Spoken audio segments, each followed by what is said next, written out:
In the Victoria Chemicals plc Merseyside project, there are several judgment errors made in the analysis of the project, leading to divisional concerns.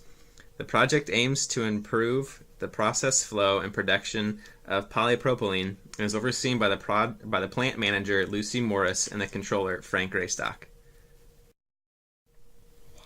Stock in the analysis was in regards to the transport division. They need to purchase new rolling stock, but we're going to purchase it 2 years from now. But because of this project, they have to purchase them early. Greystock claimed that the depreciation and purchase of the stock can't be attributed to the project because the transport division isn't paying any actual cash. But this isn't necessarily true. The fixed assets are purchased early only because of this project, and the actual cost of the fixed assets is sunk because they're unavoidable and would have been purchased regardless. That being said, the depreciation costs for the 2 years of the project that the company is going to incur are incremental cash flows. Without this project, the company would have that cash otherwise, and the time value of money demonstrates that it'd be worth more in 2 years.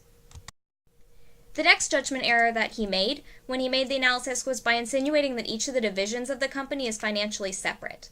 The allocations for their portions of the project should not be placed on them. It's the cash of the entire company that's affected by the project, and purchasing this fixed asset is an externality that affects the cash flows.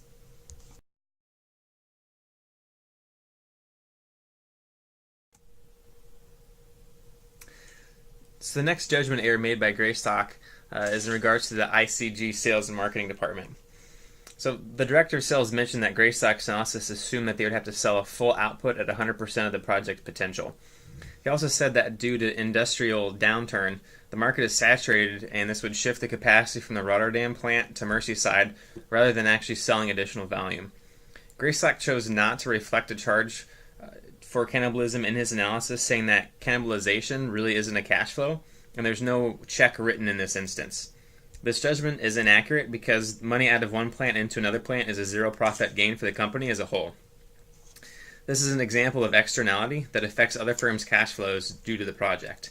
Thus, the decrease in cash flow from Rotterdam plant must be included in the incremental cash flow of the project's analysis.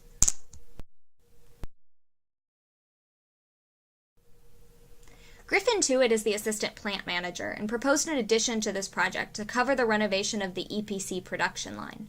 This renovation has a negative NPV and was rejected as its own project based on economic grounds. He suggested that the positive NPV of the polypropylene line renovation project would compensate for the negative NPV of the EPC project. The EPC production line is not at all related to the polypropylene project, and thus the cash flows related to that project are not incremental for the analysis of this project. Also, there's an ethical error by assuming that adding these two projects together will be passed by corporate and not monitored in the future. Andrew Gowan, analysis of the Treasury staff, told Greystock that the cash flows and discount rate should be consistent in their assumptions about inflation. Greystock was assuming a 10% hurdle rate and a 3% long-term inflation rate. However, the real rate of return is adjusted for inflation and thus should subtract out the long-term inflation rate of 3%. So really, Greystock should be utilizing a 7% real target rate of return or hurdle. This inflation rate represents the value of the cash flows in the future, and ignoring inflation dismisses the time value of money. This assumption would affect the financing cash flows in the analysis.